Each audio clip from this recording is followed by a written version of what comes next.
Hi, everybody, and welcome. It is Monday, my favorite day. Why? Because it is Mothers of Multifamily, and I have the beautiful, the amazing, oh my goodness, I love this woman for her fitness goals, Taylor Carney. Welcome, Taylor. Hi, everybody. Well, Taylor is a multifamily investor in Ohio, where she partners with her husband, Kyle. In the 2 years that they have been investing in real estate, they have acquired 14 doors. Of these, 12 of them are managed by Taylor and her husband. Taylor and Kyle also started a new multifamily meetup in Columbus, Ohio. You guys have to check that out after this all blows over. Yes. Taylor is currently a stay-at-home mom with her 3-year-old daughter. In addition to real estate, Taylor is passionate about fitness and nutrition. If you guys don't follow her, oh my goodness, this woman is swole. She's a 75 harder, yes, and enjoys activities such as lifting, running 5Ks, yoga, hiking, CrossFit, and cycling. Taylor is also dedicated to deepening her faith with Christ. With any of her free time she has, Taylor also enjoys cleaning, volunteering at a local church and humane society, spending time with family, and going on vacation. Welcome, Taylor. Thank you so much for coming on. Yeah, thank you so much for letting me be a part of this. It's such an honor because there have been so many amazing women that have been on this podcast. So I'm super excited. Well, you are an amazing woman. You are a mama after my own heart. Taylor, how do you do it all? How are you, this fitness goddess, managing 14 units, or managing 12 out of your 14 units? How are you doing everything? How do you do it? Well, I think for the most part, it's really important to just first decide what your priorities are. And once you figure out what your priorities are in life, whether that's your family or your business or your health, then what I do is I create a list every day of the tasks that I need to get done. So I have my priorities, which since I'm a stay-at-home mom, that's obviously taking care of my daughter and doing things with her. And then anything else that comes after that I can do with my daughter. So anything involving the business or volunteering or taking her to the park with me so we can exercise together. But it's really important to just decide what you need to do on a day-to-day basis and then stick to that. Don't try to overwhelm yourself with 10 or 20 tasks and then you don't get to them all and then you feel disappointed. I think it's super important to just, whatever it is, even if it's only 3 things, get those 3 things done and then be proud of yourself. And then if you have extra time, you can do other tasks. But if not, save them for tomorrow and don't stress yourself out. So I'm going to clue in because all that was gold. I'm going to clue in to a couple of things that you said, especially one thing. Like, give yourself a pat on the back for your accomplishments. I don't think, especially as mothers, but fathers too, I don't think we do that enough. I mean, especially high functioning entrepreneurs who are just, let's do this. I have this goal. I have all the goals. Right. When you reach that goal, there's always the other one. There's always something that tops it. There's always the next thing, the next best thing. That goal that you had, it took you a long time to get to that, folks. Give yourself credit for that goal, even if it's just simply, for some people, it's simply like getting out of bed. And if you're one of those people, please, please, please reach out. Let me give you a virtual hug and let's see what we can do for you. But for others, it's like, I reached $10 million of assets under management.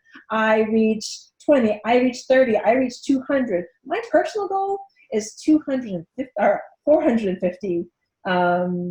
million of assets under management. So that's my goal and I will reach it. But in order to get to that goal, like you said, and I'm going to clue into something else that you said, it's the small steps. What are the small steps within your day that you can use to get to your goal? So Taylor, as a mommy and an entrepreneur, how would you suggest to other mothers out there that they start? I would suggest starting by finding out what your time wasters are. for me, I didn't find out what my time wasters are until I started 75 hard. And then I realized how much extra time I was spending scrolling on my phone or just, wandering in the grocery store, looking at the shelves instead of sticking to what's already on my list. And once you find out what the little time wasters are and you cut those out, you'll be so surprised at how much time you gain during your day, whether it's 10 minutes here, 20 minutes there. When you add that up for an entire day and then you multiply that by the entire week, it opens up so many doors for you to take on other opportunities or just get better at something, or even if it's something as simple as taking a moment to work on breathing or meditating, or if you have a vision board and you need to spend more time with that, then you now have that time. That is incredible. No, that's great advice. First, we're going to touch on that, then we're going to get to 75 hard, because this is just one of the reasons why I love this woman, folks. Okay, so getting your time back, that makes so much sense. It's cutting out those small little things that waste your time, i.e. going to the grocery store and just kind of lazing through, and what you have, like, if you went in there, you could get in and out in 15 minutes. You really stuck to your time. That like cuts out for most of us. I know that would cut out 45 minutes of my time, because I go into a grocery store, I could spend an hour there. Yeah. You could too.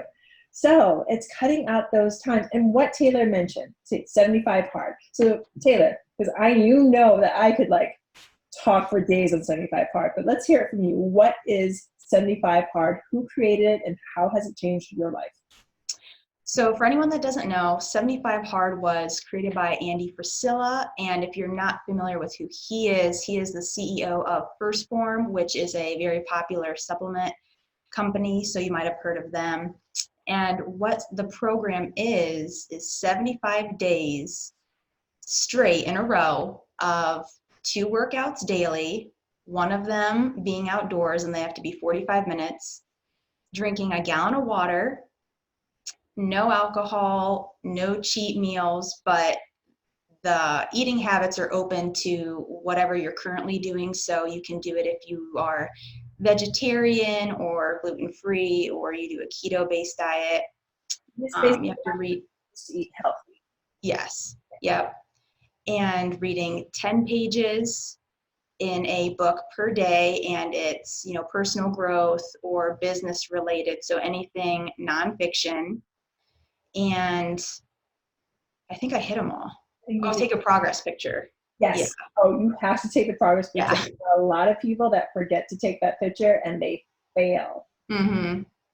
Yep. And then, so if you don't do any of those things, then you are supposed to start over from day one. And the goal is to go through all 75 days successfully. Yes. And it's difficult. And how does that, because again, I was about to give it all away, but I know how does that get your time back? How does 75 hard help you get your time back? Well, it helps me get my time back because it forces me to look at my schedule in advance instead of just taking it day by day. And so with me being a stay-at-home mom, I know that I'm going to have to take care of my daughter, like cook her meals and just keep an eye on her and play with her, because she's at that age where she's almost in preschool, but like not. So we're working on vocabulary and shapes and colors and potty training and all those important things. And she's like a sponge. So it's very important to spend time with your child and work on educating them. So I have to get up earlier, and I have to be very intentful. I have to have my water bottle with me everywhere I go. And it helps me get my time back that way, because I know, okay, I'm on, day 20. Do I really want to start over tomorrow because I decided to sit on the couch for an extra 10 minutes? Or do I want to, focus on that reading? So it kind of lights a fire under you to see how determined you really are and how much energy you're really putting into your life and your everyday tasks. Well, let's talk a little bit about your fitness goals, because, and When I first met you on Facebook, it was basically kind of real estate, but more Hmm. fitness. Because I found as soon as Jason and I had jumped into 75 hard, all of a sudden my world opened up to this fitness world of just these incredible people doing incredible things for their bodies, with their bodies, for other people. And you were one of them. You were posting pictures, you were posting healthful pictures, healthful and, you know, things about faith. And I was really, really drawn to you. So how does your faith, your fitness, and your focus, I love alliterations, drive you to be the mother and woman you are? Well, I think it's important for faith to come first. And when you do put your faith first, everything else kind of falls behind it, but in a very easy and manageable way. So I think a lot of times when people go on a fitness journey, they tend to be focused on what they look like instead of how they're changing mentally and in their heart. So for me, I kind of focus on, okay, I'm just wanting to be healthy. I want to be healthy for my family. I want to be healthy so I can help others be healthy. I don't focus on myself.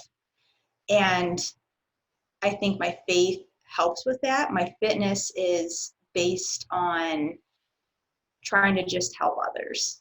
And I think it's important to do various forms of exercise and be the guinea pig with different diets so that way you have that experience. So that way when people do come to you, you can say, I'm not, a nutritionist, I'm not a dietitian, but from my experience, this is the experience I've had with X, Y, or Z. And I'm showing my daughter healthy habits.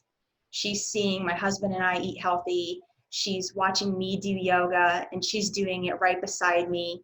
And just seeing her mimic me in so many ways. She likes to eat vegetables. She likes to eat eggs and steak and all the healthy things. And that is so motivating to see what kind of impact I've had on her at only 3 years old and how she's going to grow up just with those healthy habits naturally and not having to be forced. And I think that that's super important to not force your children to do what you like to do. You don't want to like necessarily live through your children, but if you can just lead by example, then I think that they have a better chance at becoming the people you want them to be, not only in faith and in health, but also in work ethic and determination and integrity and focus. Let's concentrate on that a little bit more. Real estate and being a stay-at-home mom. I mean, that's Mm-hmm. huge. There's so many stay-at-home moms that I know, and gosh, stay-at-home moms, we're a special breed. I mean, I consider myself a part-time stay-at-home mom, not even a part-time worker. I Mm-hmm. like my focus is the home, and then my secondary focus is our business. Right. I work a lot in our business, but home is where my heart is, especially now in these days. Mm-hmm. So, how do you do it? How are you able to manage your rentals and create the real estate empire that you have created and are continuously building upon? How are you able to do that and be a stay-at-home mom for your 3-year-old who's not in daycare, No. she's not going to school yet, she's at No. home with you at all times? How are you able to do that? Well, what my husband and I like to do is we divide up that the tasks that need to be done within the business, and that helps a lot. For example, if there's a maintenance call, my husband will take care of that because he's very handy and it's a lot easier to just go and take care of the situation when you don't have to watch a 3-year-old. But there are tasks that I'm able to do with her. We can, go to the bank if we know that we're going to need some supplies for rehab. We can go to Lowe's and pick them up. We can work on calling different realtors or brokers if we see something online. I can do that during the day while I'm home with her. And so that's really helpful, is working as a team and not only are we husband and wife, but we're business partners. So when we're talking about the business, we have to decide, okay, what is best for Taylor to do and what is best for Kyle to do based on our strengths and weaknesses. And so that's kind of how we navigate those waters, is things that I'm able to do with a 3-year-old versus, what is best to be done without a 3-year-old. And that's usually what my husband does. I guess plumbing and watching a 3-year-old wouldn't go well. No, not at all. Oh, can I go play in the toilet? No, no, no, no. Sounds like you and Kyle have a great relationship, great communication, and a great partnership. How is the partnership aspect working between the both of you? I get that question a lot for me and Jason. Like, how are we able to keep our relationship consistent and constant and loving and caring and still work on the business level where, yes, we are still husband and wife and that all the dynamics that entails, but we're also business partners. Can you dive a little bit into that? Yeah. So I think that just for our relationship, communication has always been something that's been very important to both of us. So when we decided to get into real estate and be business partners, that communication aspect was already there. And being in business together only strengthens that. And real estate is something that is a passion of both of ours. So we don't really struggle with bringing our work home with us, because when we have free time, that's just what we enjoy talking about. We enjoy talking about real estate. We enjoy talking about, oh, like, what can we do to get the next deal closed? What can we do to market better? What can we do to expand our business? Should we start another one to help with the rentals? And so it's not what people would normally typically think of when they think of business partners that might bicker or butt heads. For us, we are so alike and we just get along that we don't have any issues, really. I think that that is really important, that our relationship as husband and wife was so strong and we have such a good bond that it made sense for us to be business partners and to go on this venture together. That is great advice for anybody that's out there. If you ladies and gentlemen who are thinking about getting into business with your significant others, base your business on the strength of your existing relationship. If your relationship is strong going forward, then chances are it'll be strong going forward into your business. Work on the relationship first. That is most important. Wouldn't you agree? Oh, absolutely. If you're having problems in your relationship, then as much as you might want to start a business with that person, you might want to just hold off and figure out what's rocky and what's going on. Putting the layer of business isn't going to solve anything. It's just No. But find the strength, find your strengths, and make the business work through your faith, through your love for each other, and through your passions, like Taylor said. So, Taylor, before I let you go, can you give my mamas and my papas out there any key advice for moving forward in real estate, in life, and motherhood? Really, the door's wide open. Any sort of advice that you could give anybody out there? I would say that my biggest piece of advice is to just get out there and do it. You have to try. That's one thing that Kyle and I agree on when it comes to business, is that if there's some sort of business venture we want to go on, whether it's in the real estate business with our rentals, or if we want to start an entirely new business, him and I both have the mindset of, we would rather say that we tried and it didn't work than have regret of never trying it at all. So if you have any sort of steps that you can take to just get started, then do it. Because once you get your foot in the door and once you do that first thing, whether you close that first deal or you talk to that first broker, it gives you the confidence to continue on. And that is something that has helped Kyle and I tremendously, is to just do it. And once you do it once, you get that confidence up, and then you can do something that seems more intimidating, and then you can do something else that seems more intimidating, and then you can look back and it's no longer intimidating because you've seen where it has gotten you, and you've seen the success and the growth and the knowledge that it's brought. That is amazing advice. Thank you so much for coming on, Taylor. I am so honored to have you here. Yeah, thank you so much for your time. It was very, very fun. And thank you to everyone who's listening today. If you loved what you listened to, please leave a rating and review, and please subscribe. It would do my heart. It would make my heart happy. Anyway, you all have a great day, and I'm so grateful to you for listening. Bye now.